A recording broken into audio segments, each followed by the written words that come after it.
Welcome everyone, this is Pilot Niels and you're listening to LOTRO Players News, where we take a look at lasers and LOTRO and here at LOTRO Players. And this week I'm joined with Krister. Hello. Hello there, Krister. Have you been having fun with the new update?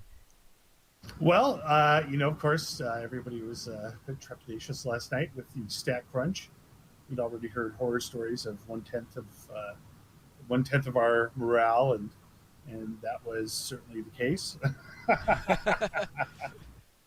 But overall, last night was good, and we almost there was we had we decided when we did our vermin run, it was really easy. It felt really easy. And so we decided to try a tier 12 12? delving. Yep. And do you know if there's like a qualifier for that or something? Do you have to have completed like a tier 10 before you can do a 12? Or because we had the notification that we had a tier 12, but when we went to turn it in, it like it errored out. It was either bugged or there was some qualification that we didn't have and that it didn't let us know about. But anyways, it bugged and we didn't get the reward for the 12. But we went back and did the 7 and it worked. So Okay, yeah, I thought that you can't do a tier unless you've done the previous tier. now that's so weird because why would it let us launch it in the first place? Because a couple of us had this notification that wasn't in the quest itself. That wasn't the quest verbiage. It was you need to acquire an amethyst or something like that. Right. So I think it was that was telling us that we needed to level up, but it's just frustrating that it let us accept the quest, I guess, because we had no idea. We saw we had the quest for the tier 12. We thought it was great, and then it was really easy too. On top of it, so it was a little bit frustrating when we realized what was going on. But for the stat crunch itself, it's just kind of it didn't feel bad last night at all. It felt really Oh, straightforward, oh, and I'm just so trying to, think a tier 12 delving feeling straightforward and easy. that's why we were suspicious right off the bat because we were doing Thatter, and the Thatter when you're doing it at those high tier delvings, that entrance is a nightmare. It starts with a bang, Yeah, it and certainly does.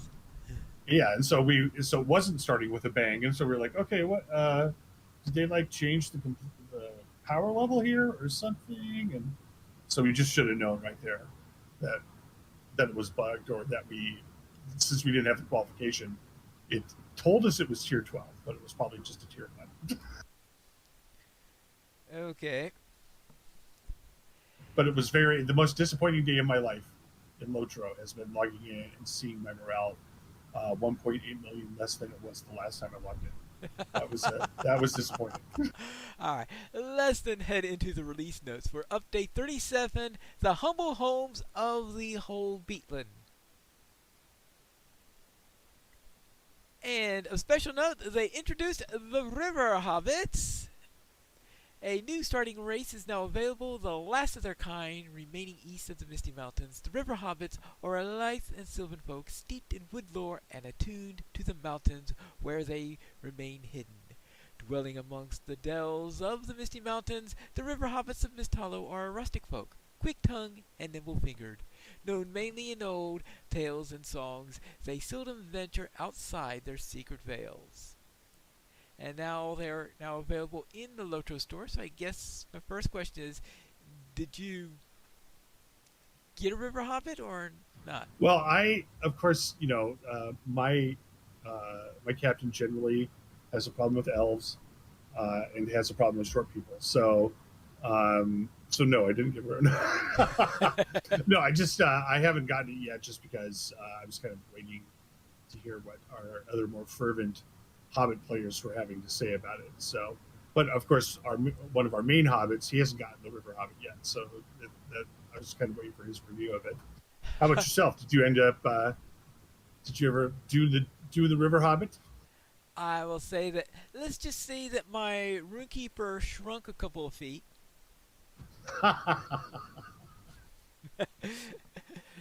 So, Yes. So yes, I currently have two river hobbits. One is my capped runekeeper.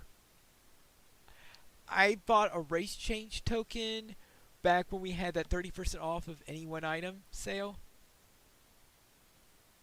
about a month ago.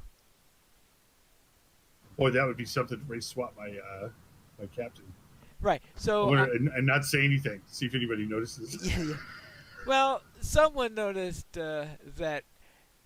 Well, they didn't realize. I guess they didn't remember my name well enough to notice that I was the same name character. But anyway, someone assumed that what you so how'd you get a river hobbit up to 140 so quickly? And of course, I've been playing continuously for the last 75 hours. yeah. Well, and so of course they said, "Oh, you must have Valored." Is the first assumption they made. Which of course the problem with Valored is that I was wearing the Skirmisher Middle Earth title, and getting the Skirmisher Middle Earth title. If anyone can get the Skirmisher Middle Earth title in 48 hours, I'm wondering, all right, what were they doing anything else in the world during those 2 days? Because it's well, I guess that would have been 72 hours because it was 3 days after the release where that conversation happened. But yes, getting, I would say, someone's Skirmisher Middle Earth from a starting character in 3 days, I think it's, well, I'm not going to say physically impossible, but it might be, you might be able to mathematically calculate to see whether or not it's technically possible, but I think it will have to be done without any sleep and a whole lot of luck. And I can tell you right now, I did not have a whole lot of luck while getting the Skirmisher Middle Earth title. so, so what I did is I took a 140 character and race changed my human runekeeper into a River Hobbit runekeeper. Well, and you don't need to ask somebody if they valor. You just if they're fighting or questing or something, you just wait a little bit. You wait a little bit to see the And horse. if their horse starts leveling, then you know that they valored. So Well, I suppose they could have waited for that. So yes, introducing the River Hobbit. A new starting race is available, and there are 3 River Hobbit bundles available in the LOTRO store. And I remember I was referring to them as the Brook Hobbit, the Creek Hobbit, and the River Hobbit I think a couple of weeks ago. But anyway, there are 3 sets that you can get for it. The first one is the most basic set, and that includes the River Hobbit race, of course, because it'd be rather silly to buy a River Hobbit if it doesn't give you a River Hobbit. Psych. Yes. Second thing it does is it provides a character slot that's for those people who might be a little short on character slots, shall we say? What about the people we know who've maxed their character slots? Well, don't worry, these are 3 new character slots. Okay. Or I say, so this is a new character slot that you get for buying the base River Hobbit bundle. And Oh, that rocks. Okay, cool. Yeah. That's very cool. And you also get the account-wide title of River Rafter. And yes, I did see a couple of River Hobbits running around with the River Rafter title on there. So that's the most basic one, is you get the race, you get a character slot. I had a feeling that the most likely minimum one, because at first I was thinking, why would they have a minimum one? Maybe it comes with a character slot, because that sounds like the most basic thing you need in order to play a character, if you're one of those people who's maxed out their character slots, like Sans, who not only has maxed out the ones that she has, she's maxed out the number that you can buy, so... I bet she's theoretically maxed out the maximum amount of characters you could have as a person existing in the universe. Well, there's a... Right. So next we have the Greater River Hobbit bundle, which includes the River Hobbit race, a character slot, the Greater River Hobbit cosmetic package, which includes 4 housing items: a river folk bed, a river folk chair, a river Is it folk. a water bed?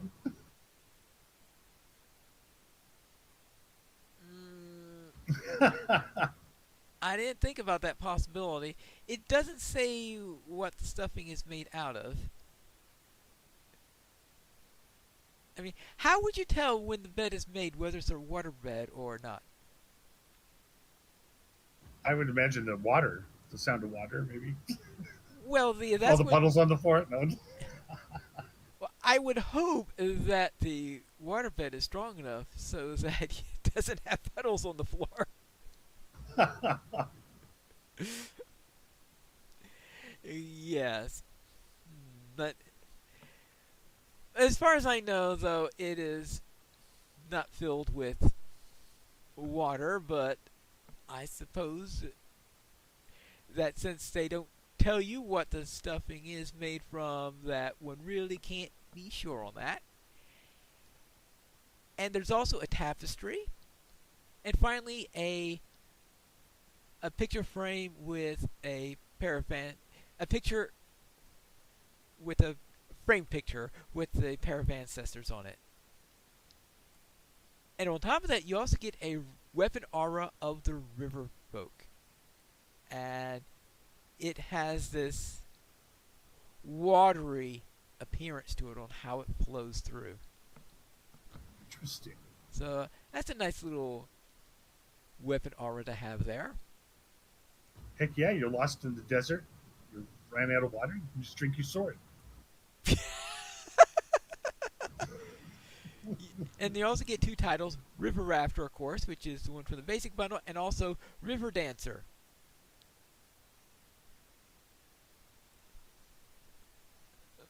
So I could just imagine a group of river hobbits dancing to the music from Riverdance, all wearing the River Dancer title, of course. Well, I can't because I don't want to scare myself.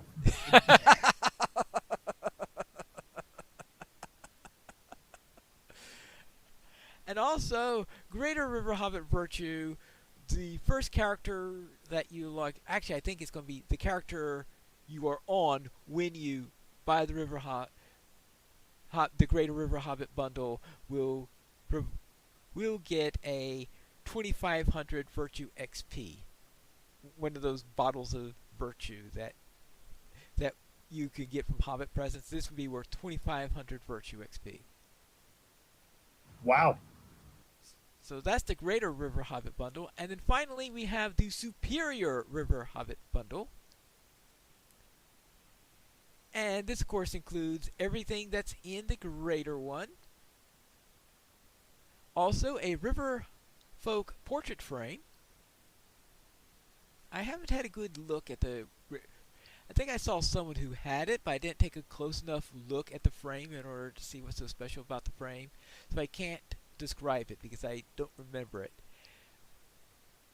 And you also have the Superior River Hobbit cosmetic package, which includes, on top of the things I described before, but this includes clothing ones. So some male clothing sets, some cuffs, cap, shoulder guards, jerkin, and trousers of the river folk. And then for the female, we have gloves, hat, cape, and a dress of the river folk. And also on top of that, some additional housing items: a river folk chair, a river folk hearth, and another river folk tapestry. Hold it. Okay, the hearth is new on that. I don't know if the others are a mistake on there, or if that's another copy, or if it's a different chair. Oh, it looks like it's a second chair based on the pictures they have here. Alright, yeah, there are 2 tapestries and 2 chairs. Okay. Plus a hearth.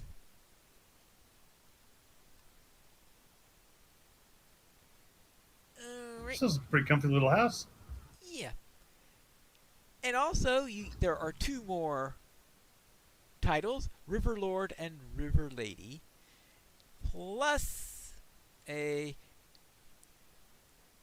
100 mithril and 20,000 Virtue XP this is instead of the 2,500 that you got. So the 20,000 Virtue XP is with 4 2,500 bottles and 2 5,000 bottles.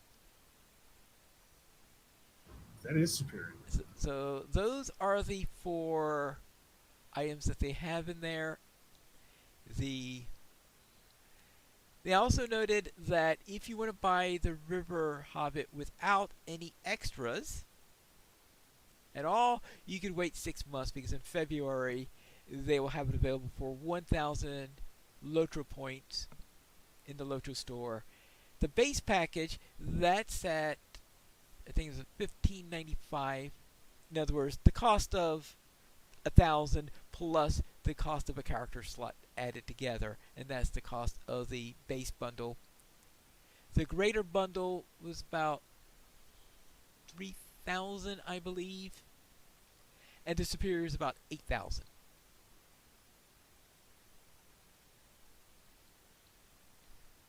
So there's a big jump from greater to superior, and it of course has more stuff in there.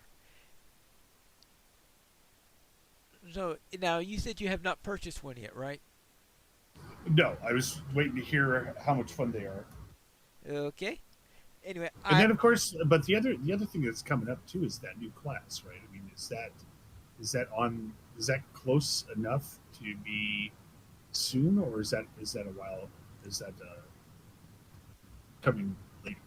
well, the plan. Well, so far they have said that's coming in update 28, meaning during the expansion. Okay. Now, I don't know how literally true that is, because every other time the times they introduced a class before, well, that's what they did in Omoria. The new classes came out on the day of the release, but that was back in the days when you had to buy a physical disc in order to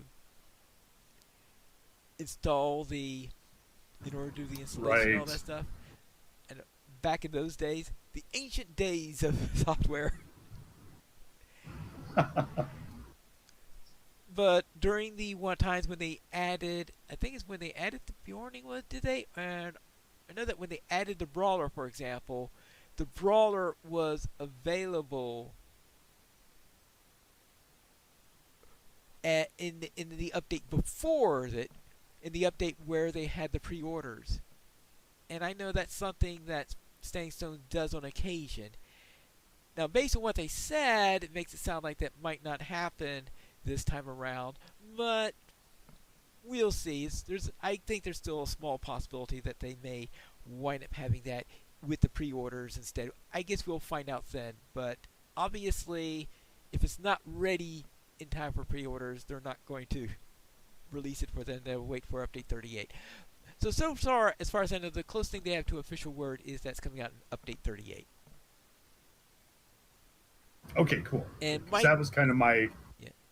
That I thought maybe River Hobbit with new class might be interesting. So. Yeah, I will. Yeah, my first Mariner is most definitely going to be a River Hobbit. So. Makes a lot of sense. Yeah. So we'll see how that works when all this comes out. But it'll probably be at least a month before the first bowler relating to update 38. You know, cause I'd say a month, maybe a month and a half before we see a bull for it. And at that point, we can have our first look at the Mariner and see what it's like. And I wonder if we're going to be able to build our own boats. I have a feeling that's unlikely. Oh. You're like a new Hobbit, boat building. or boats could be a woodworker. I guess that could be a woodworker thing. You could have it like be a cross discipline thing, where you have to have crafters from every crafting discipline contribute to it. So you need metal, right? You need metal. Probably need rings at some point for something. Oh, well, I would say that you mean the tailors contribute to sales? The sales, yeah. Right. The farmers, of course, fill your holds with hardtack. With provisions. I guess it's for the nails that you need Be the metal worker of some sort. There you go. Yep. Or like the bands around the barrels and stuff. Do ships have horseshoes? I think you'd have to get horseshoes for your ships. I don't think ships need horseshoes. It seems like an unlikely thing that you'll be needing. Yes. Oh, And could it, you imagine though a land boat? right. Oh wait, we already have those. Anyway, we have here. Anyway, the River Hobbit is now available in those 3 packages in there. You could get those in the LOTRO store. And just in case you want to know, I got the Greater River Hobbit bundle, the one the one that's in the middle in there. Now, they did say that it is possible to upgrade from one package to another one. The one thing they note, though, is that if you upgrade, apparently each of the bundles has its own character slot associated with it. So if you upgrade to one, you're getting the price of the differences of the items plus a character slot. Oh, that's pretty cool. So that means if you started out with a base, then upgraded to the greater, and then upgraded to the superior from there, you'll be getting 3 character slots. So, but you'll also be paying for 3 character slots. Yeah, I was gonna say there goes Stan's next paycheck right there. Yeah, there goes Sansa's next paycheck. Yes, and that's the way that she'll be doing it most likely. But anyway, those are the River Hobbits, and they are able to play any character class except for Bjorning, of course. Although, what a combo! Holy moly! What a combo! A Hobbit Bjorning.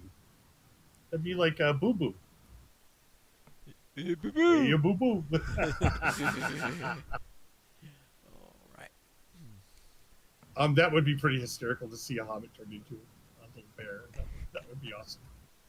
I'm still holding out for Hobbit lynxes.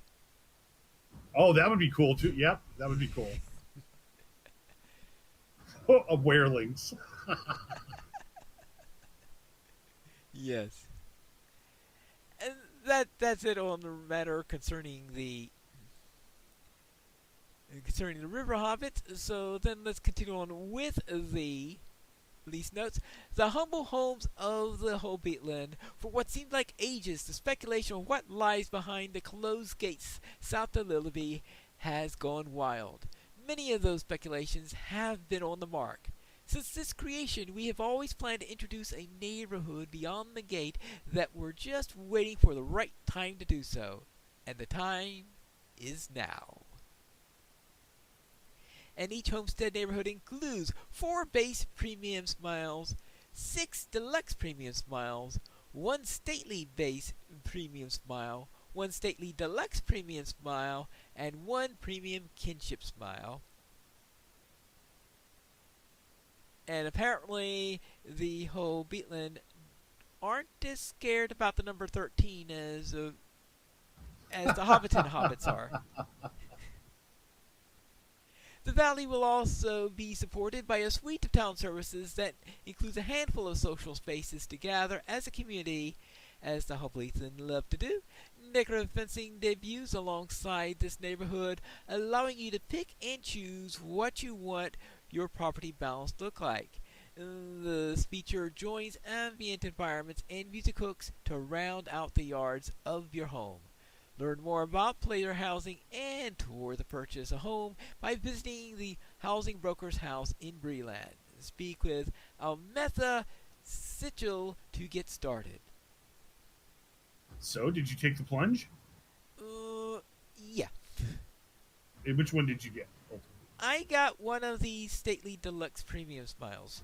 Ah, okay, yeah, because one of our kinmates had purchased the very same, and he seemed to be thoroughly pleased with and impressed by the layout, the space, and the number of hooks. So I was curious if you felt the same way.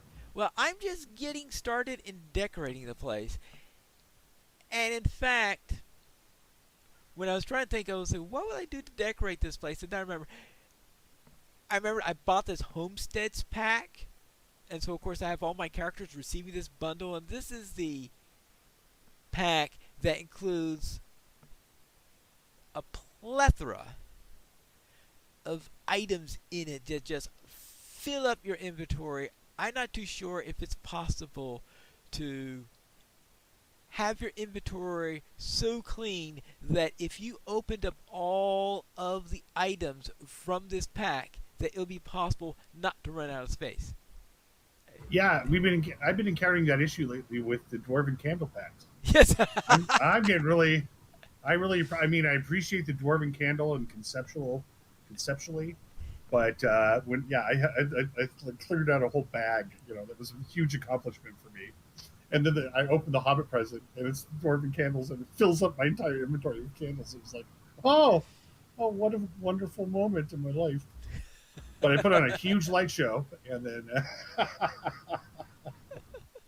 But yeah, that's too funny. That is so. So, are you like going for like a barracks house for the kin, or I mean, are you going to be filling it up with the same things over and over again, or are you going to? Or do you have an Well, right overall now theme you're going for? I haven't quite got that down yet. Because right now I'm decorating the outside mainly, and because I'm getting all these vegetables and things like that on the outside. Though I did purchase some butterflies from the housing furnisher. So I have some butterflies and a little bit of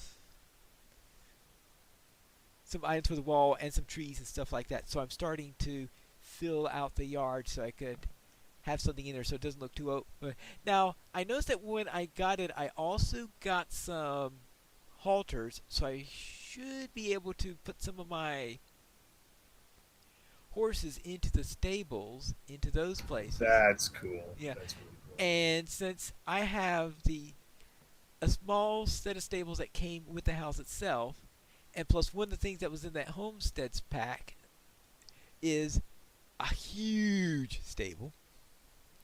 So I think between them, I think I have just enough horses in order to fill up the two of them.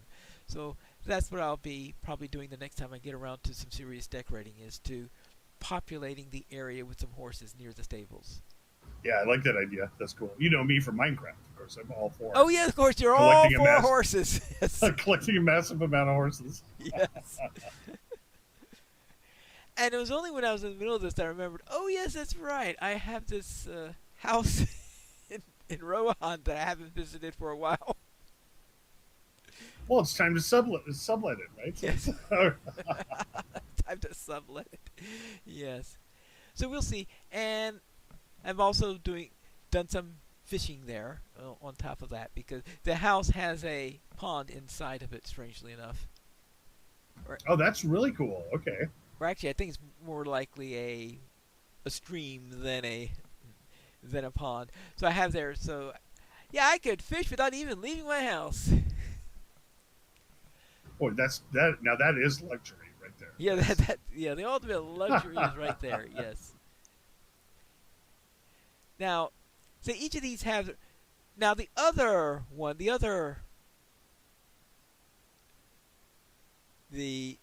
stately house, the smaller one, that one is something that I didn't realize that was really there until Guarendis mentioned this on last week's show. I think it was Guarendis who mentioned this. And that's one, the small one is the one that has the view of Gollum's cave. And I'm just wondering, wait a minute. Oh, cool. I'm just wondering, was the last owner of this house Smeagol? It was probably Smeagol's property company where that manages all of his properties. Oh, you mean? I mean, you think about it. How many houses can you have pointing at his cave? How many houses can see his cave? Probably about 4 or 5. Yet you probably have hundreds of these houses on the market. Okay, so is it really Smeagol's cave you're looking at, or maybe just a cave that somebody told you Smeagol was in? Or maybe that's what happened, is he walked in and out of the cave really quick, and then they designated it Smeagol's cave. Well, suppose so.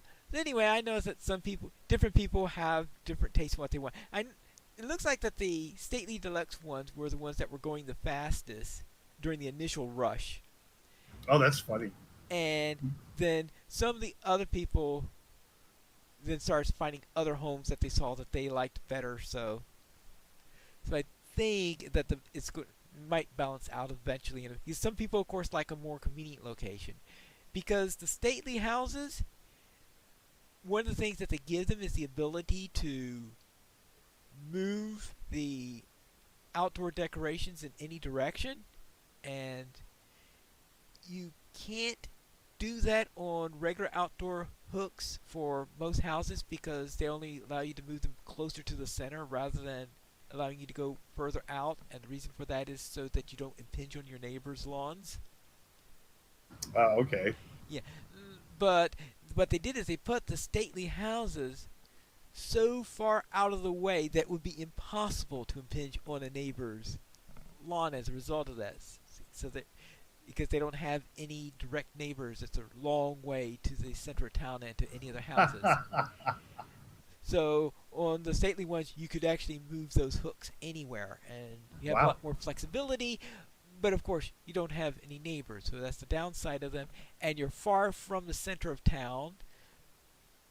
So if you like something that's nice and close to town, then you'd probably want a house that's closer in.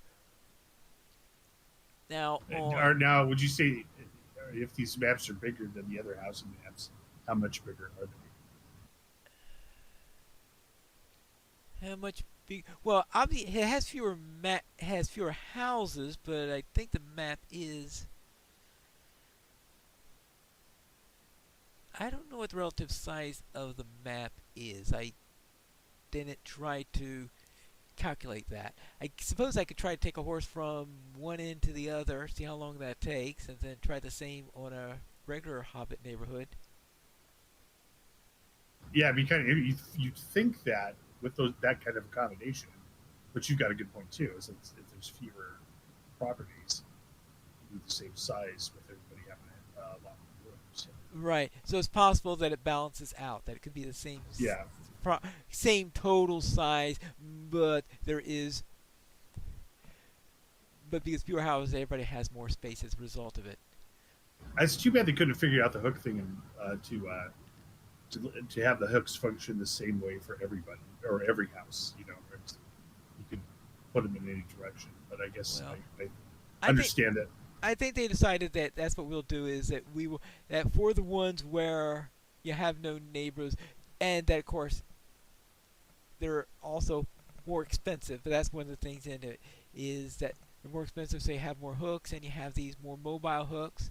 But of course, you're out of the way. So if you like really good, convenient places, they're awful houses. If you like something out of the way or that has a wider expanse or more flexibility in what you do with the outdoor hooks, then you might like them.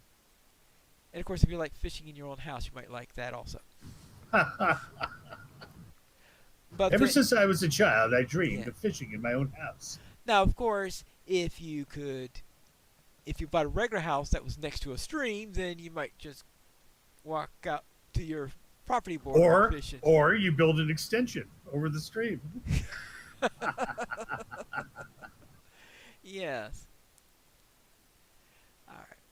Now let's go into other items. Stat adjustments. Adjustments have been made to statistics across the game. Numbers have gone down largely across the board, mostly by a factor of 10, in order to improve readability and reduce stat bloat. And you talked about this earlier. Yes, yeah. So I guess the main thing we noticed last night in our endeavors was we seemed to be a lot more resilient um, than we were used to. Ah, Uh, but I figured now the thing I've heard, and I could have been I gave a telephone. I could have heard this incorrectly, but the the big issue they had was that it was I think it was room keepers, right? If they had tactical healing or tactical damage, that it was just broken and there was something OP about it. but I don't think there was. I'm just curious if this is because that makes sense too. You know, if our massive amount of morale represented our toughness, then maybe the stat crunch comes with our attributes being more effective at that point. You know, so I'm just curious. It almost felt like maybe we would see an adjustment in our defenses as well, because it felt like we were just it was a little bit too easy for Well, for us. they did say that in the known issues list, there is a known issues list, and let me bring that up. And I think The first item in the known issues list. There is a known issues list. yes. All right. Let's see. Okay. Outgoing healing rating that players receive directly, not derived from tactical mastery, is unintentionally too low. This applies to outgoing healing ratings from all sources such as equipment, essences, and traits. So therefore, healing isn't high enough. So healing is too low currently. There are also two issues with monster mitigation. Actually, those are not player mitigations, though. Okay, there are two issues with monster mitigations. Baseline monster armor is too high, and monsters are erroneously capped at 40% mitigation for tactical damage, but 60% for physical damage. In practice, this means that physical classes deal less damage than expected, while mitigation reduction effects will not appear to be working as intended for tactical damage types. Okay, that's probably what we were seeing was them not doing as much damage as they used to. Right. So yeah. So therefore, I will say that the Runekeepers are probably doing more damage than the captains say,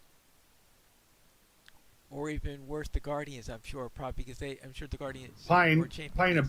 a baked potato falling off a table under your foot does more damage than the captain. Okay.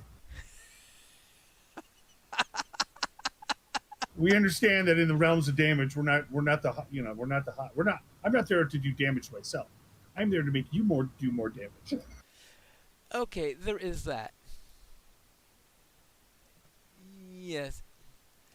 So, and anyway, so yes, monster mitigations aren't working quite right yet. There is an update scheduled for next week, update 37.0.1, where they're hoping to fix some of the issues that have come up on this. I don't know what all issues that are going to be scheduled in there, but I suspect that if they have a solution for the mitigations thing, it will be out for next week's patch. Without a doubt, yeah. I have our brief moment in the sun. It's like, hey, I kind of feel like Aragorn. It's almost like I'm in the movies. That'll just last for a second. Oh, here we go. Now they fixed it. All right, so we'll have to see what's going on in there, and we'll know what really is going to happen. Yes, those are the update. Now, one of the consequences of this is actually that most of the problems they're seeing isn't from playing on level content, but when people are playing content below their level. It's like I think between the mitigations being too high and the fact that the stat crunch, in order to make the low levels to have some room for movement, the stat curve that they use isn't linear. So as a result of this, the lower level you go, the less compression that they did. So if you were doing, let's say, Orthanc, which is 65 content, and soloing the raid, if you could solo it beforehand, you're likely not to be able to do it now between the mitigation thing and the fact that it was a non-linear curve that they used in doing it. So that's something that has to be taken into account also. Yeah, that's actually really interesting. I wonder how many people are specifically ticked off about that. Believe me, you could read the forums and find out. Yes. And let's see, we also they did schedule the Forester crafting event to come with this update, but there was an issue. Actually, there were two issues. One of the issues was that it the thing that the flag that told it to start as off instead of starting as on was on the wrong side, so it was on when they opened up the worlds, even though it wasn't supposed to start till Friday. But No. one of the things it allowed them to do, though, is they found that there was a synchronization error, and that synchronization error was causing some people to be locked out of the event. So they decided to turn off the event and that they're going to patch it. I think they're planning on having the fix for that come out next week, but they've scheduled the event to start on the 15th, I guess just in case either that patch got delayed or they wanted to make sure they had everything in the right order before they actually officially started the event. But anyway, that's right. The crafting event, I know they're originally announcing it, well, actually originally announced a week ago, but now then it got pushed to September 1st when the update got delayed, and now it looks like the crafting Forster event is going to start on the 15th of September instead. We'll see. Maybe it can finally get started. I have a feeling is they're definitely not going to introduce another crafting event until they get all the bugs out of the Forster event. What if? Just think about this, Spike. Yeah. What if? Because we've heard you use the description of the river hobbits, where they were like forest fae, right? Yeah. So what if they've sabotaged the event until there's enough river hobbits to be able to compete in the forest area because they have the advantage because they have their special, uh, you know, we're scared of people, we don't like people, forest knowledge. Yeah, huh? I have a feeling that anything like that would be turned off for the event. Oh, It's like one of the things that they're doing is that speed buffs will be turned off in the event area. oh, come on. Sorry, the wardens are not going to have an advantage by going to there. What's the point of being a warden at that point? Then it means you have over other people. Ah. All right. Yeah, let's see. Yeah, sorry. The level sliding tables have been updated to be a little more aggressive to adjust the fact that lower level differences in stats across the game are now smaller. This means that fighting mobs above your level now results in a small bonus to their damage and mitigation of each level of difference. However, we've reduced the automatic misses chances on those tables applied, so the mechanic only kicks in when monsters are considerably higher, 6 levels or higher than you. None of this has any effect if you're fighting enemies at or below your level. Now, one of the things that I noticed the hard way is that equipment leveling, having equipment that's up to snuff, is very important now. I decided to try running a Trouble in Tuckborough on my level 25 Hunter. So I started the instance, I went on going, and it was taking me forever to kill anything. I mean, it was almost like I was playing a captain. Oh, Yeah, yeah, that's how bad it was. Or that I think it was actually maybe even worse. I think it was as if I were playing a blue line guardian. oh my goodness! No, no way. Yeah, that's Nothing could be as bad as that. that's how bad it was. I eventually, after I got past and finished up cleared out the first checkpoint, I was trying to figure out what is going on. Then I looked at my bow and said, maybe there's something wrong with my bow. Level 4. No, Yeah, I have a feeling that I didn't notice it the last time I played that. But of course, since that time, we've had hunter changes, and we've had hunter changes since then.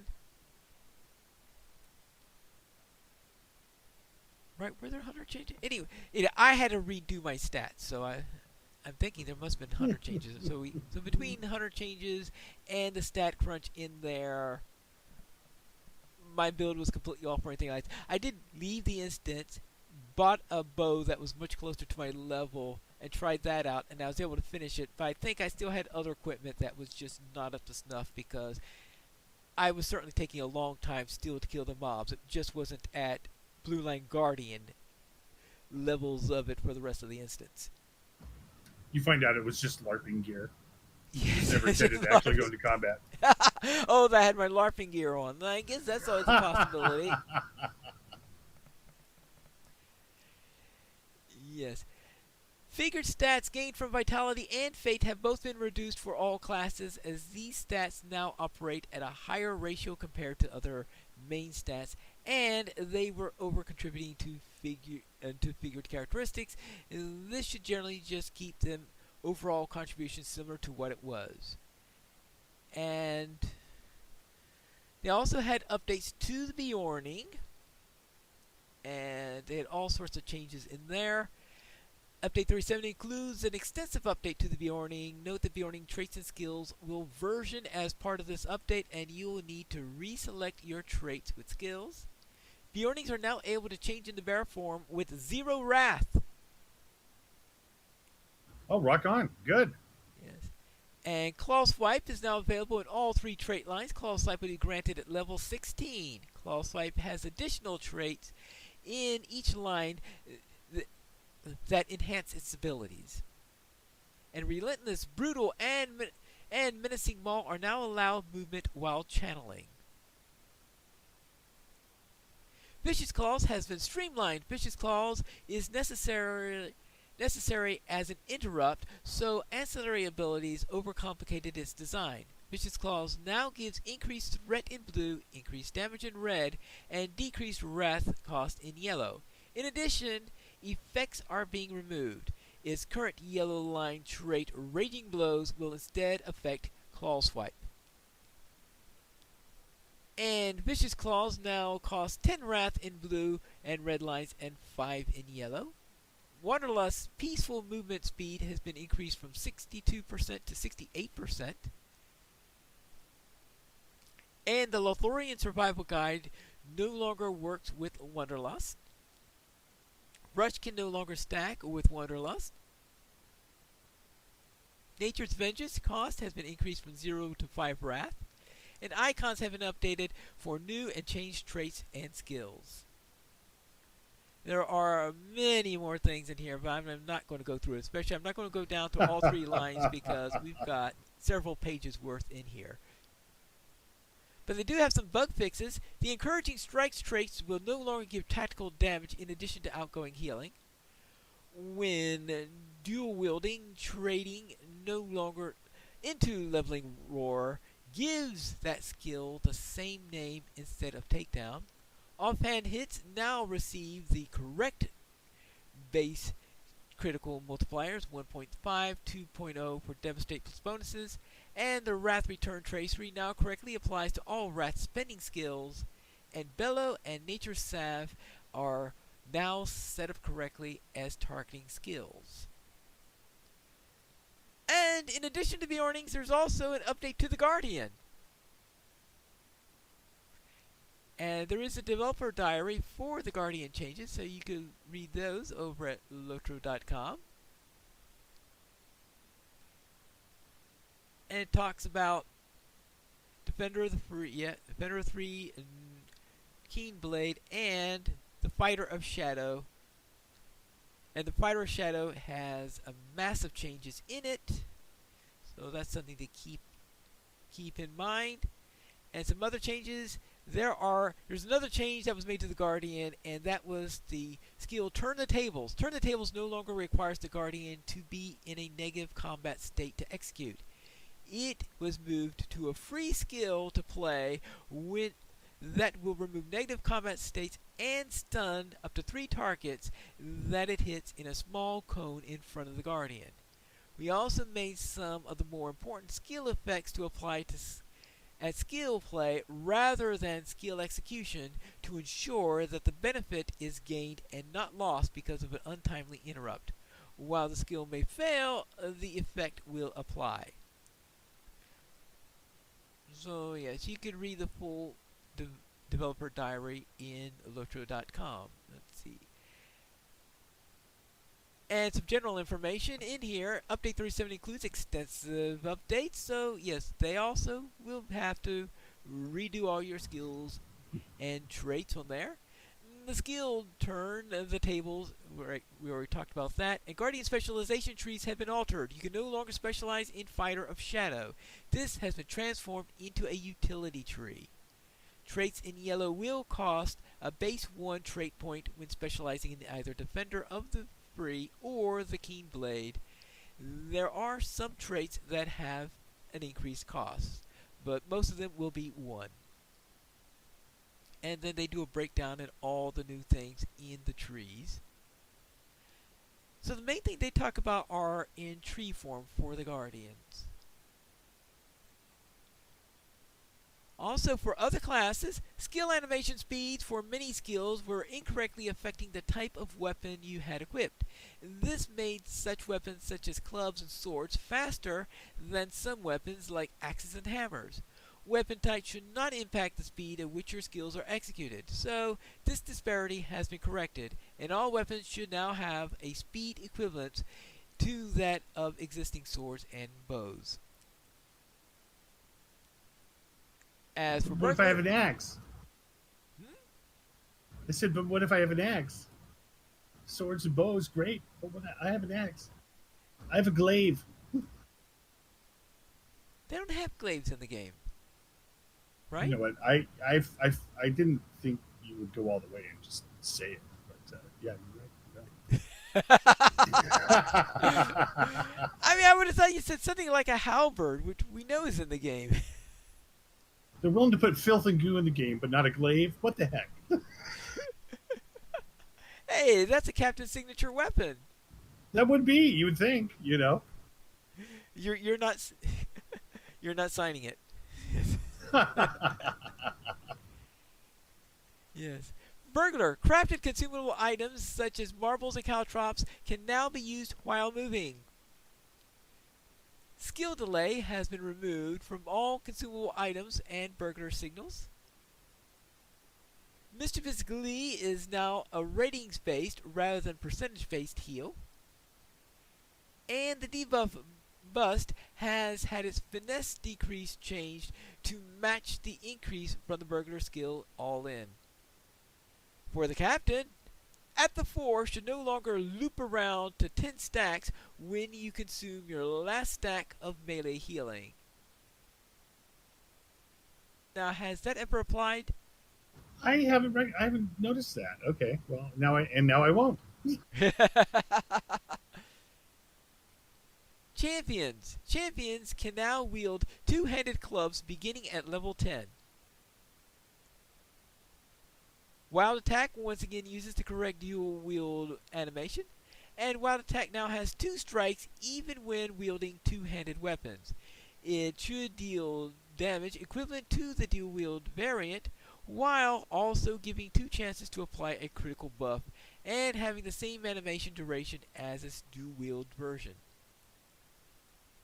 For Lore Masters, Air Lore now lasts 20 seconds and has a 90-second cooldown, but is much more likely to reduce and reflect damage. Wisdom of the Council's Reflect now has a 50% chance to trigger on all damage types and lasts 10 seconds. And Wisdom of the Council's cooldown now has been reduced to 3 minutes. Pet damage has been increased across the board, so pets should now do a significant amount of damage through level 140. Okay. So one thing I did notice, which I was quite proud of, is that my Herald was holding aggro and couple items where I'd get hit by a ranged attack. He'd go over there and attack the archer, and he would actually get the archer's attention and keep him on him until we were ready to deal with him. So that must be a consequence of that. So that's excellent. That means then they forgot to put that same note on the captain then because they. La la la la la la. I can't hear you.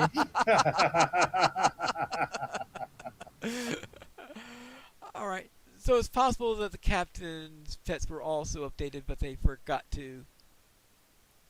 Well, he did. I mean, he was doing. I noticed something different last night. Okay. I've been playing. I've been playing a captain since the beginning, and so I know my herald pretty well. And so, yeah, he was definitely performing. If not, then he was just at his best. Just having a good night. Yes. Just having a good night. So. Always a possibility. Minstrels, a trait cacophonous echoes now correctly improves the damage of Coda of the Fury's echo. Warden, passive critical defense bonus now gives the correct post-stat crunch value.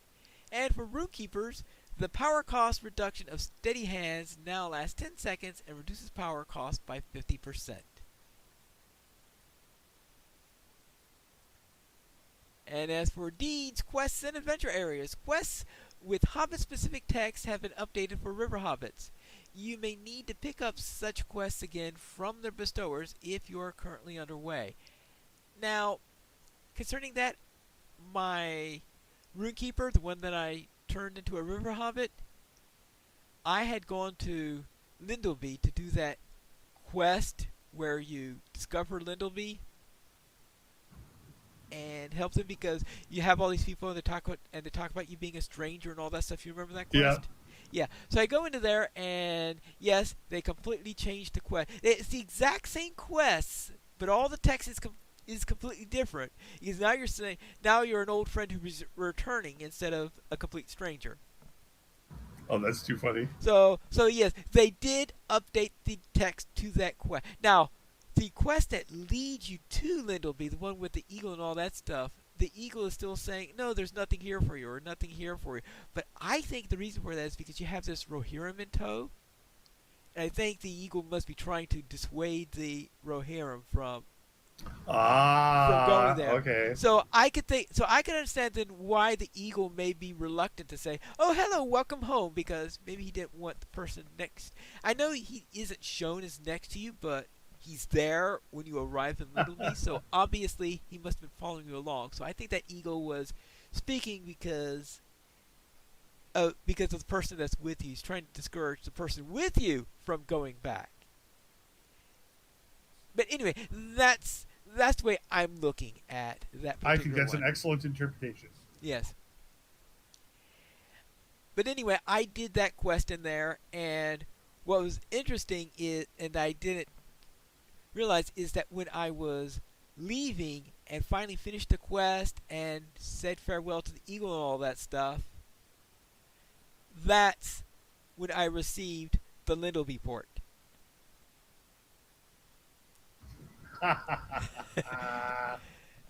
Because I was wondering, all right, what deed is going to give you the Lindleby port? Because they certainly don't want you probably popping there when you're level 10 or something like that.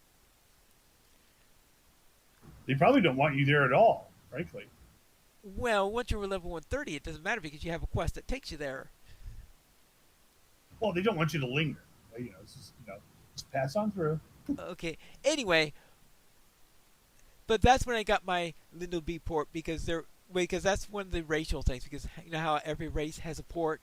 Well, the port for River Hobbits is naturally Lindleby, and you get it by doing that quest. So I found that out by doing that quest.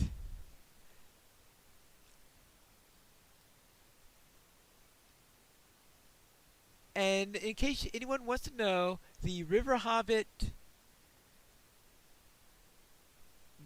deeds that you need to do in order to get your traits, they are for wolves, for wood trolls.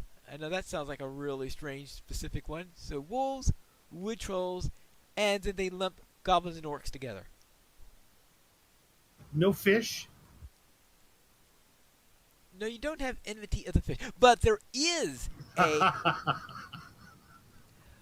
there is a trait line where you get plus 25 to your fishing skill.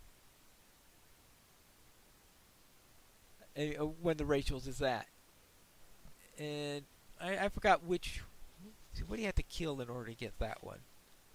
Let's see. For that is.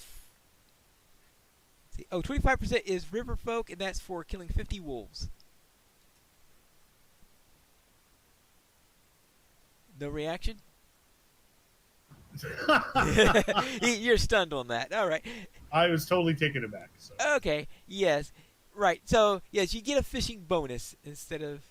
So there is no enmity of the fish, but you do get a fishing bonus for killing wolves. Don't ask me the connection. I love there. the concept of the enmity of the fish, though. Well, they don't have enmity of the fish. I mean, that's dinner. Yeah, but Smeagol would have totally earned that. You know? Well, yeah, I guess. Smeagol maybe more of an enemy of the fish. Yeah, yes, I think the fish would have enmity of the Smeagol. Yes. Now, one of the things is that they also have one called for killing 100 orcs, or I guess 150 because it's the second tier of it. They have one called Way of Water, which gives them a bonus to frost and lightning damage. Ooh. And that was a really nice surprise when I got that one. I said, okay, especially considering I was on my Runekeeper at the time. Well, that's what I was gonna say. Did you notice that? I noticed it. Oh well, it's hard to tell because it's 3% bonus on lightning, 5% damage on frost. But I have decided to use frost a little bit more than I have been because before I wasn't using frost all that much. But I guess if I'm going to get a bonus to frost, I might as well try to use that. Heck yeah! Right. So anyway, they get a bonus for frost and lightning damage. So good for Runekeepers and for Lore Masters. Then if you're playing a River Hobbit for any of those two classes. Now for weapons, they also have another one that gives them a bonus to spears and daggers.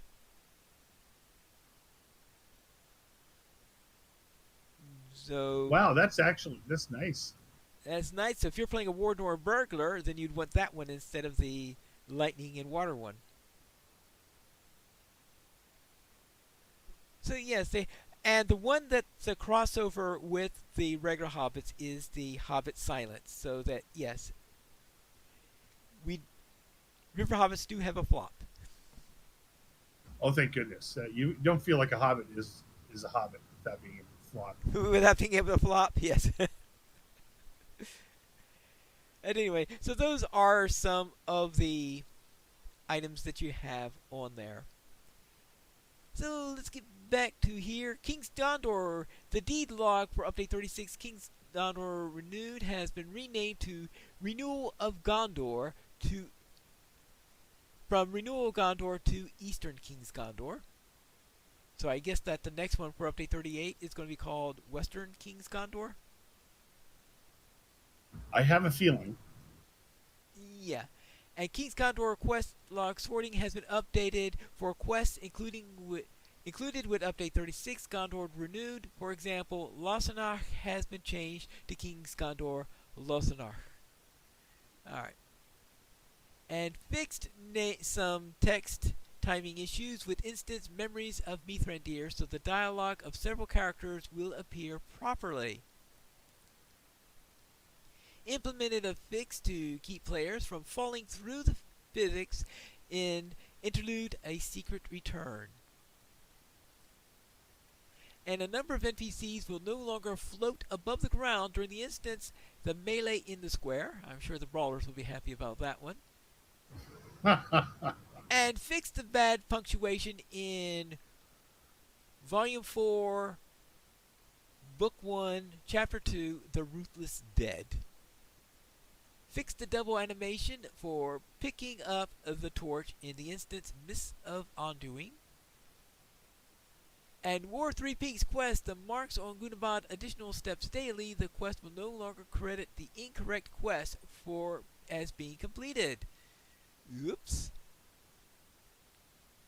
And deeds, Wells of Langflood, Slayer of the Wells of Langflood. The deed now properly requires completion of the advanced Slayer deeds in this region. Oh, you mean that was a bug?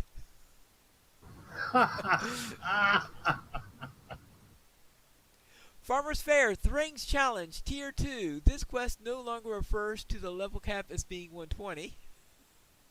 That's good to know. Aragian Quest, the Wormkeeper, the quest item involved in this quest now automatically is added to your inventory. Well, alright. Elder Slade Quest, the Necklace of Undoing, Thrain the First now has the proper appearance and a missing line has been re-added to its dialogue. Oh, here's one. Here's a real old quest. Archit! Quest Instance, the Assault on Archit. You remember that one? Oh my goodness. Atlee Spiderbane now has an appearance consistent with his other appearances elsewhere in game.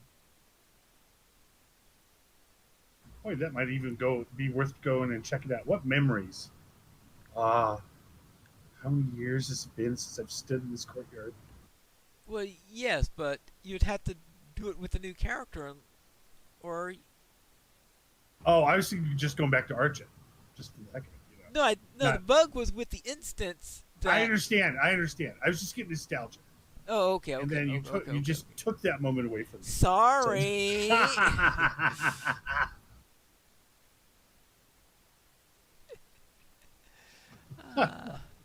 Made some adjustments to clear out confusing objectives for Volume 3, Book 11, Chapter 9, Seas of Treachery. Quest, toss a coin. Fix the string that was showing up in the wrong place. The Tevamir dwarves in King's Condor now have the appropriate appearances. So that means when I went to see them last, they didn't have the right ones. Oh well. Well, I wonder what they look like now. Yeah. Probably dressed up in little identical suits or something. The loot dance can now be used in dancing competitions for boffins on the loose in Yondershire. Alright. Elda in Wildermore couldn't decide if he had long hair or not. He does, for the record, and now he will also have it in the instance the bloom. Couldn't you have just worn a wig? Well, I know, I guess that's always a possibility. One of the loose rock quest items from Legacy of Durin, Chapter 4.3, Think Like a Goblin, was stuck in an inaccessible cliff. It has been moved to a better location. Oh yeah, I think I did notice a rock out of place then. Fortunately, there were additional rocks, so you could still complete the quest. Oh, that would be so annoying if there weren't. Oh, removed Celeborn's accidental kicking animation in the further adventures of Eladon and Elrohir chapter. Yeah, I was wondering why he was kicking in that particular instance. Yes. Gwenna's location. Cramp! Yes. And was he upset about it? I was saying, was he upset that his sons were visiting him or something? Or his grandsons, I mean? Yes. Gwenna's location in town Methedras has been adjusted so that he isn't trying to spawn inside of a boulder. That's that's good life advice, and just in general. Don't try spawning inside a boulder, and your life will be pretty good. Mission: the Sacrifice Tower. Durith can no longer become unattackable and prevent completion of the mission. That's good. Oh yeah. Rosalinda will no longer tell you the basket on the table next to her in delivery to Marigoth Nortok. Oh, okay, I guess what? Because the basket really isn't next to her, so that she will no longer tell you. Okay. And physics has been removed from the Orcish weapon caches in Tharbad, and the location of Sturkist has been corrected for the turn in for the scattered in the forest. Whew. And door housing and decorations. Doormats can now be used in furniture hooks. And small rug decorations can now be used as doormat hooks. So you could use rugs as doormats and vice versa, it looks like. Floor hooks have been consolidated with furniture hooks. Fire pits now accept furniture and yard deco items. Yard hooks now accept all furniture decorations. And furniture hooks now accept all yard decorations. So there's a little bit more flexibility on how you decorate That's things. good. That's excellent, though. That allows people to be creative. Yes, be I like creative. it. For items and rewards, power potions now display a warning and are barred from use by Bjornings, as using them on a Bjorning has no effect. They tingle. The 16th anniversary festival, violet explosions, and incandescent lighting fireworks have their plural names and descriptions corrected. Dummies labeled no mitigations were erroneously still mitigating Orcraft, Fellcraft, and Morgul forged weapon types. This has been fixed, so these dummies do truly have no mitigations now, regardless of what damage type your skills do. The Elder Slade travel skills are now available from the Delving Barter. Bjorning's armor and jewelry are now correctly on the heavy armor vendor in Dor Amarth in Mordor. The Bjorning armor set of the Forest Bounder and broader armor of the Peerless Hand Fighter both now have the correct armor values for each of their armor pieces. Alright, that's good. I agree. Enemies in Moria no longer drop obsolete legendary item rewards. Good. Items from the Entmoors that were placed into players' banks were throwing a string error table when added to the bank inventories. This has been fixed. So for Hell reputation items for Ayorka shoes, Leona boots, and Mamuti boots now have a max level of 75. Steel Boots of the Mighty Warrior has had its item level increased to 86. Dwarf Made Treasure will now no longer drop from chests, backpacks, or corpses in King's Gondor. Yeah, that was always weird when I was getting those there. I mean, it might make sense from the areas that are inhabited by dwarves, but... Well, this was where all the dwarven bandits hid out. See, Ah. they would raid and then they come back into the human lanes to hide. They'll never look for us above ground. Yeah. Small and medium essence and tracery carry-alls can now hold up to 400 of any given essence, tracery, or enhancement rune. Hooray! And large essence and tracery carry-alls can now hold up to 1,000 of any given essence, tracery, or enhancement rune. Rock on. Yeah, That's finally! Rohan barter vendors for Maelstrom and Fulcrum Brawler gear now properly barter for them in respective sets. Replace Tactical Mastery and Cardoom Vigorous Boots and Gauges with outgoing healing and tactical mitigations. The legendary item level cap for characters at level 140 will increase from 490 to 495 on August 30th, 2023. Don't forget to reforge your legendary items. And I had not noticed that one when I did my first read of these, and so I didn't realize until someone was talking during Friday Night Fights about, about where do they get those enhancement runes that you need in order to get from 490 to 495.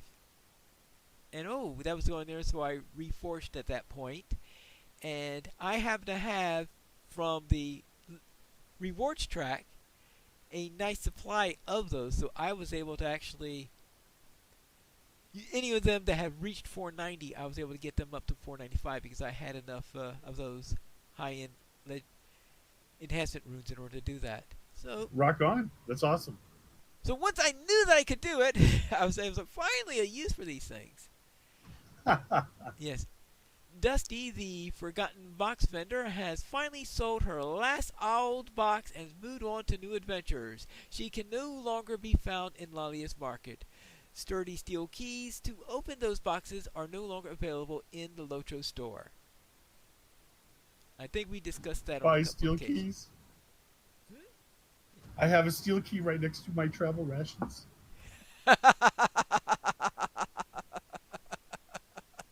In memory. Yes. All right. For landscape, implement some additional safety nets to prevent glowing and friends from sinking into the rocks behind Limlock. Increase the playable space for divided loyalties of Glurkub the Goblin to eliminate an inconvenient wall. Miscellaneous travel issues to and from the King's Gondor have been resolved. Miscellaneous placements issues in King's Gondor have been resolved. Swift travel routes from various stable masters in the Shire no longer have level usage restrictions. Yeah, I think some of them had some ridiculous level restrictions on there. Goats of Ost Norhir are now appropriately sturdy. Yes. Listen, this is the third goat you've sold me that's broken down right after I've left the dealership. I want a goat. I want a sturdy goat. Yes. Mithril traders now properly display their names on the radar.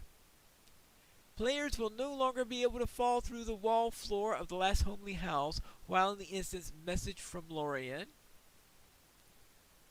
Miscellaneous floating objects have been grounded in King's Gondor. Yes, I noticed that there were a couple of things that were floating there. And players should no longer fall through the floor when exiting the Splintered Shield in Minas Tirith Midsummer. Oh, that's right. I did fall through the Did floor that when actually happen exiting to the. you? Okay. No, okay. Yes, I do remember something weird happening in Minas Tirith. I think it was when I was exiting the Splintered Shield. And there are several updates in localization to fix them. In miscellaneous, male and female human hairs have been updated to match the Avatar update. The Illumination Garments gift wrap selection box and now includes a hooded cloak of illumination as a selection option. Fixed an issue in the Before the Shadow mission, the Jaws of Death, to allow wargs to travel outside the instant space but still use delving skills. That was quite an issue that they need to get rid of. And the legendary item level cap for characters at level 140 has been increased from 490 to 4. Oh, that's it. We already. A couple of them, were repeated in there. And there are some known issues. On the stat adjustments, outgoing healing ratings for players received directly, not derived from tactical master, are unintentionally too low. I think we already discussed that. And tactical allies from before the Gundabad release were not changed as part of the stat adjustment, so I guess they're going to be fixing those tactical allies. I wonder if that was the quote unquote problem that they were having. Yeah, Since they weren't adjusted. That they sounds were like hideously powerful. Yeah, that could cause runekeepers and lore masters to be hideously powerful. I guess I'll have to be wary of that when I log into those characters after the next update. Guardians, there's an issue with the size of the Bastion of Light can be larger than it should when the Guardian has block responses available to them and they use the Bastion of Light skill. The first tier of Tenderize is not applying correctly, and Rupture is currently decreasing the incoming damage on the debuffed target. Yeah, it's decreasing the incoming damage on a character that you debuffed. Yeah, that sounds like an error on there. So, suggestion, don't use Rupture until they fix it, I guess. As for Bjornings, Elrond's Tracery box available at the shop does not contain the new traceries. And for the Forester event, out-of-combat movement skills are still usable while the event is active. I think they are definitely going to fix that one before the Forester's event comes up. And there is an issue where the order of events can fall out of sync with the server and cause some players to fall fail the event. And I think that second one is the reason why they decided to close the event and postpone its debut, so to speak. Right. Anyway, that is my abridged version of the patch notes. It still took me an hour and a half. Yes. Fortunately, some of the other items I have in the show notes we've already gone through. Like we talked about introducing the river hobbits, and we talked about them and being able to get them at the store. And you said you haven't decided yet. You said you were going to wait for the Mariner to be. Yeah, that's kind of figured. I figured at that point, people will have been playing the River Hobbits and have some good, honest feedback on them. And I don't think that's going to be a problem. But yeah, I was just thinking, for me personally, that would be a great motivation. New race, new class, put them together, and you know. I guess part of the question is going to be, how well do river hobbits work with the Mariner? I mean, do they use Right. any of the weapons that are related to the Mariner, or yeah? Oh boy, can you imagine? Oh, you know, instead of a trident, what they'd have is, you know, my mom and dad had those like giant wood novelty forks, that like the fork and spoon that you put up in the kitchen, you know, on the wall as a decoration. Yeah. They could just use one of those as their little it'd be in all. They could probably be like a combination like butler mariner, because they could carry like a set of utensils on them. You know, they're Actually, you're making me thinking that I could just imagine a trident being their weapon, and of course, tridents would be grouped with as spear type weapons. So that means you could change the cosmetics back and forth between. Because right now, spears are the only thing that you could put into a cosmetic slot for a spear. You can't use other weapons cosmetically because spears operate differently. Right. So you could that makes sense. That makes sense. So you could just imagine that a trident would be a weapon where you could do that, and if it's treated as spears, then maybe the River Hobbit bonus will go with it also. Especially considering it's a water weapon. Right. You know, and that's interesting too to think about. I mean, how many different looks will they have for the trident too? You know. Yeah. We could just. So dual wielding tridents. Oh. I'm not too sure dual wielding tridents is all that great of an idea. I mean, it could be like the traditional weapon to be used with a trident is a net. You know, for the offhand. So I could just imagine the Mariner coming in with net and trident. Oh, and then just a little hobbit net anyways, so what would capture your foot?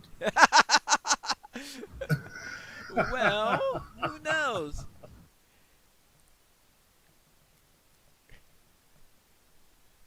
I mean, I think if it's weighted properly, maybe it'll act like Ebola and just cause you to trip by by binding your legs together. Oh, that would be so. And then there's a chance that you trip as a result of it. Yeah, I'm thinking about this too hard. I'm having too many ideas. Yes. Thinking about these little hobbit mariners running around wreaking havoc. Yes. This is the weirdest, unlikely speculation I've ever tried. Yes. All right. Anyway, so we've gone through the known issues there, and as I said, a lot of those known issues are likely to be addressed in Update 37.0.1, which is expected to be released next week. My guess is on Wednesday, since they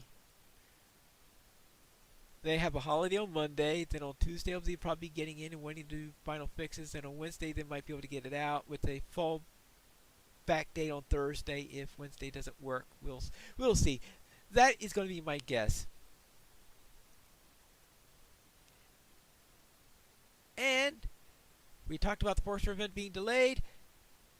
And there is one more little thing to know, and that is concerning VIPs. Are you a VIP? Why, yes. Good, because you will be able to get gold Hobbit presents daily on your Hobbit present rolls from September 8th through October 10th. Now, normally I'd be excited about that, but my Hobbit present luck is Matham armor after Matham armor after Matham armor after Matham armor. So now I can just imagine a inventory either filled with a combination of Matham armor and Dwarven candles. Yeah, but think about it. If you get inventory, because the gold Matham armors, they are they tend to be the Cyan level ones, Oh boy, okay. right? And when you open up the new level cap and you start to get to that point where your level 340 gear is starting to, level 140 gear is starting to get a little bit old in the tooth, and some of that Matham armor may actually come in handy. Oh, it's going to be so hard for me because I just on a cosmetic level, I'm diametrically opposed to Matham armor. I think it's the most hideously ugly armor forged in Middle Earth across all time, Well, that's why across all ages. that's why I wear something cosmetic over it. I know, but still, the fact that it's there, it's just there on you. But that is really cool. That's a cool part. So it'd be interesting to see what we get. Tomes of Defense. That's what I want. Tomes of Defense. You want tomes of defense. Okay, you'll wish for tomes of defense. Tomes of defense. Tomes of... All right. And as for events, we've got LOTRO bonus days, or 10% Virtue XP now through September 4th. Also, the Guatharos leading the charge deed ends on 9/7 at 3 a.m. Have you finished the raid yet? No. I think, no. That's great. I chose poorly. You chose poorly? In that I didn't finish it. Oh, okay. Let's see that. We should have thought about that on Friday Night Fights. I wasn't even thinking about it. Yeah. Yeah. Yeah, that was so funny because I think one of our kiddies was mentioning that it looks like there's a bunch of people just lounging around over there, just restless. It's like, oh man, I wonder if they're going to get a raid together. So that's. Yeah, we had this is actually 2 weeks in a row where we had a full raid for the 140s. That rocks. That is so awesome. That feels so good. Yeah. You get the raid together. That was fine until someone decided, oh, let's go and do Flight from the Lonely Mountain, which we completed, and then they said, okay, now let's try that tier 2. That's like our famous last words in our kit now. Let's try to tier 2, guys. I'd rather log off. And then after that, we said, all right, well, that didn't go well, so let's try something easier. Tier 2 Fort of Bruinen. Oh. Do you feel that would be, in terms of something you could manage, you feel like that would be a manageable one, but... There are two reasons. There are two things that could go wrong in that skirmish. Eladan and Elrohir. Oh, yeah. Oh, that's so frustrating, too, is when they run off and get themselves killed. Well, they didn't really run off. What happened in this case is that we had a Leadfoot Brute. And let's just say a Tier 2 Leadfoot Brute is going to smash one-shot one of those. Oh, boy. Yeah, so... Yeah, you have to be a little bit more careful on how you tank a Leadfoot Brute to make sure that... Yeah, actually, I don't know what their damage arc is, because I've never... Yeah, I was going to say, are they an AoE, or is it a frontal, or... I mean, I would think it's most likely a frontal, but I've never had an opportunity to scientifically test that, because I've never, let's just say, been willing to stand behind a Leadfoot Brute to test whether or not it has a backward hit. I think it's a frontal, though.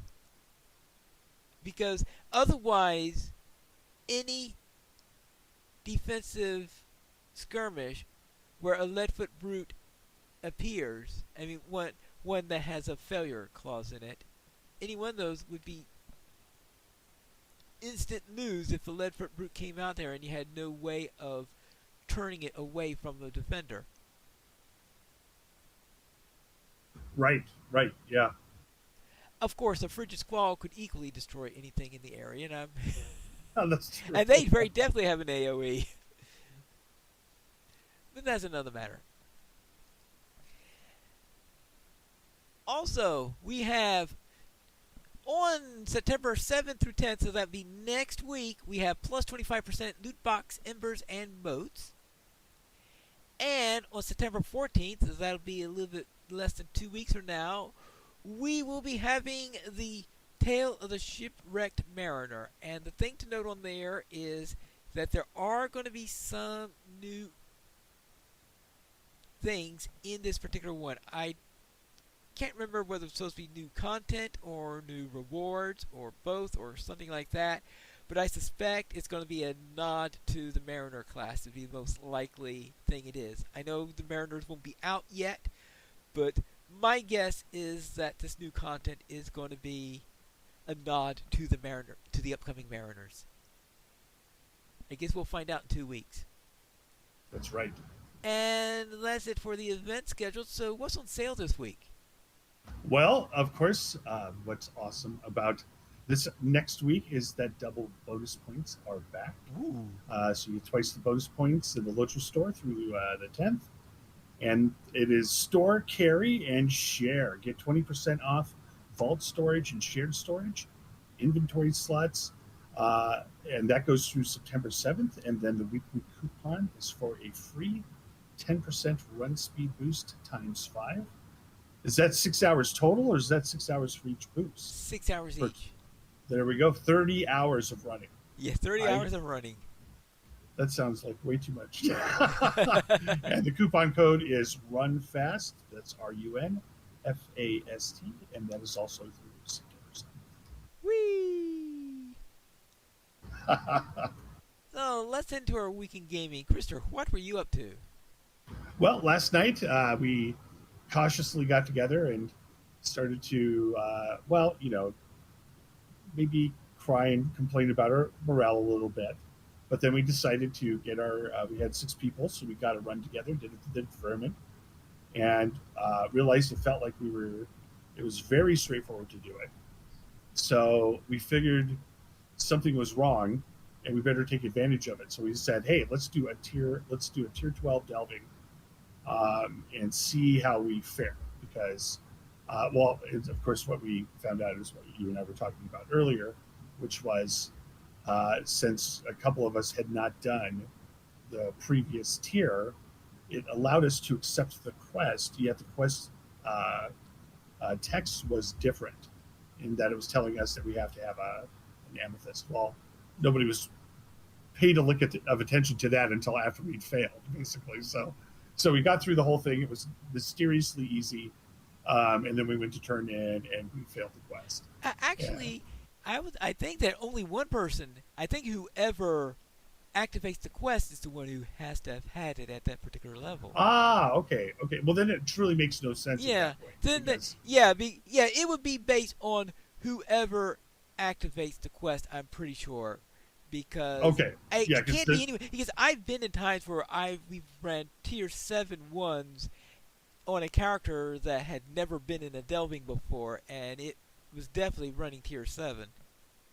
Yeah, so I wonder if tier 12 was just genuinely broken then too.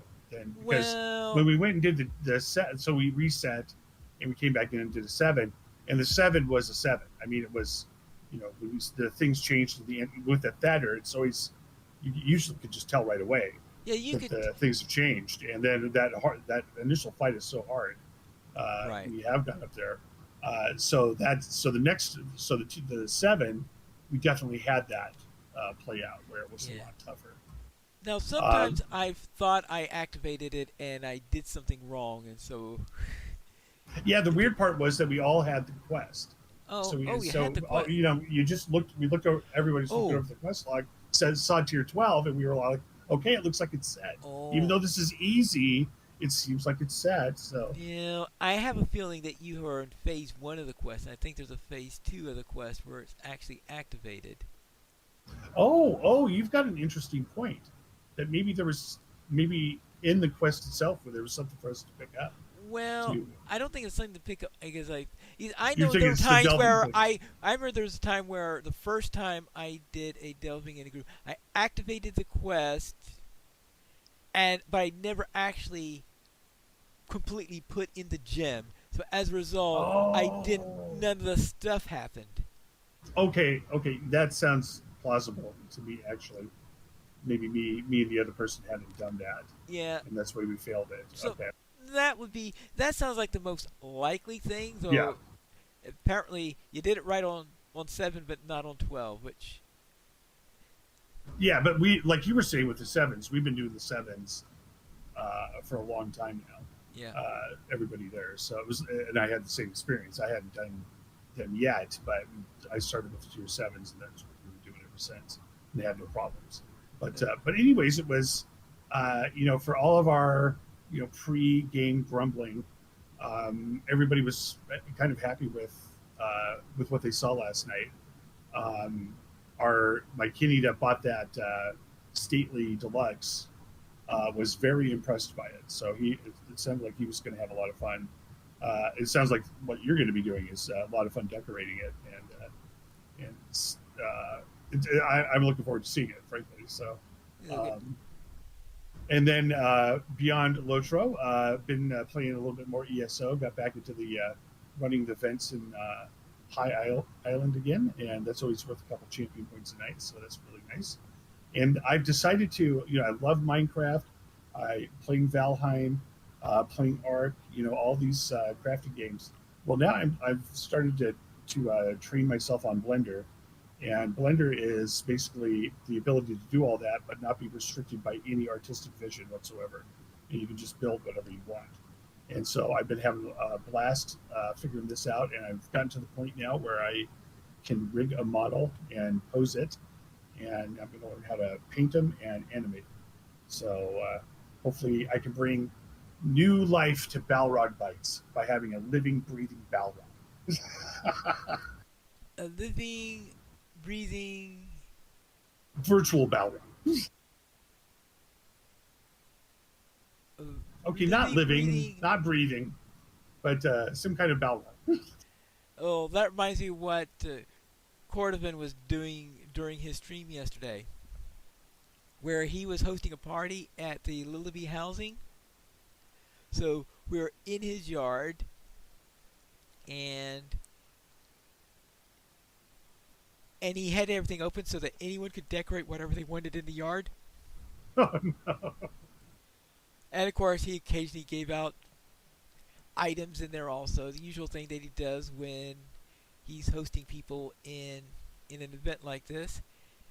And of course, you figured, well, this is the perfect time to unleash Durin's Bane. So Durin's Bane then suddenly pops in. And of course, there being enough 140s in the area where Durin's Bane, where a lot of players quickly became Durin's Bane's Bane. Anybody up for some barbecue? Yeah. So yes, Durin's Bane was killed on a few occasions, let's say then, and plus a couple of other famous bosses died Oh, several that's too times. funny. So we wound up fighting him inside the house and inside the yard, because he figured that's a reasonable place to do it, because it'd be very dangerous to the game in general to pop Durin's Bane in the middle of Bree or something like that. But figure in the middle of a housing neighborhood, far enough away from other houses, he hoped at least. Well, I'd just love to see how many times the boundaries are called. Yes. Listen, everybody, this is the third time we've had to come over here and ask you guys to turn down your Balrog. Okay, it's bothering everybody else in the neighborhood. But you just keep it down. That sounds like that was a lot of fun. Yeah. But I'll just wrap up and say, basically this week was Lotro, ESO, and Blender. And then what were you up to?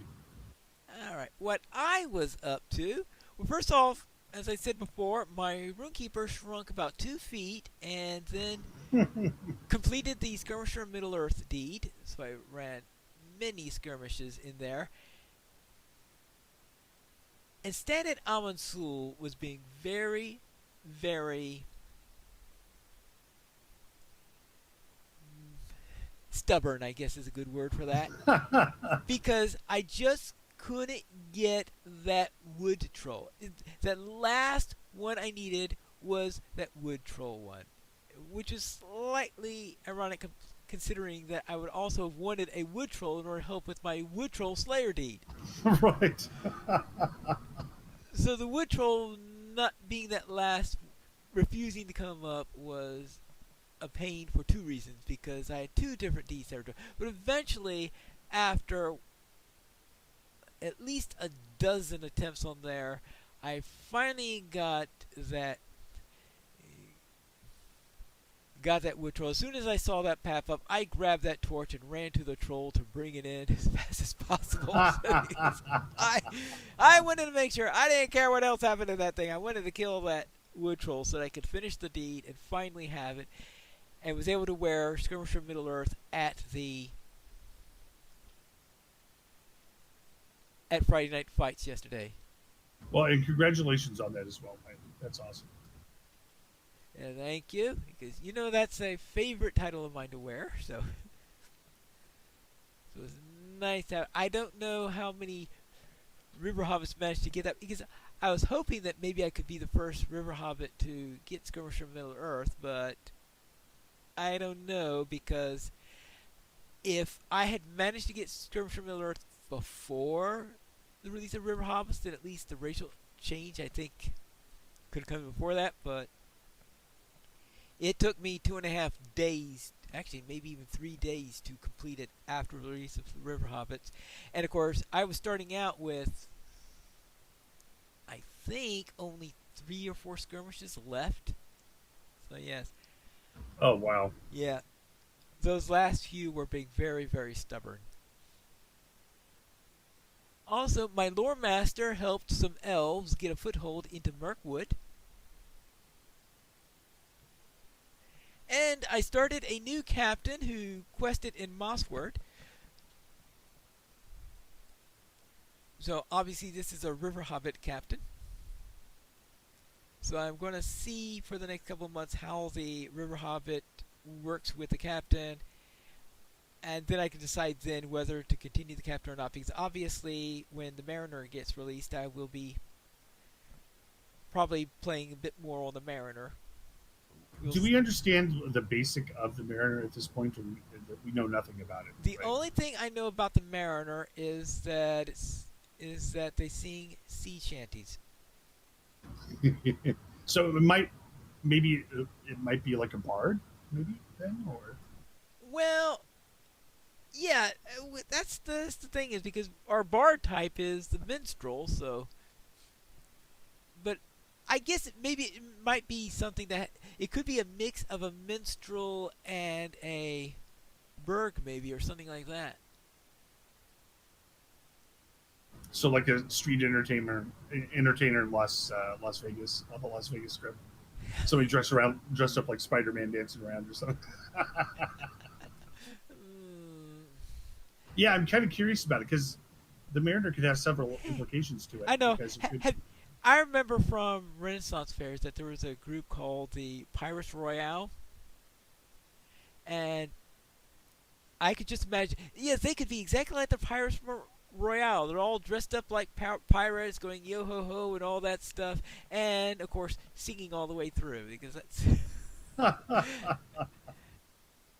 just like the Pirates Royale. They come now to LOTRO. Yes, and that is my week in LOTRO. So I was having a little fun there with 2 River Hobbits and a lore and a regular Hobbit. Yes, it was a real Hobbity week. If you have any comments and would like to send us one, you can send it to podcast@lotrplayers.com. The Players Alliance has 2 shows each week. On Saturdays at 8:30 p.m. Eastern Time, we have Loach Players News, and on We record DDO Players news when Drac is available. You can just join us for our shows at LOTROplayers.com/live. And that's all for tonight. And this is Pilot Mules reminding you to skirmish responsibly.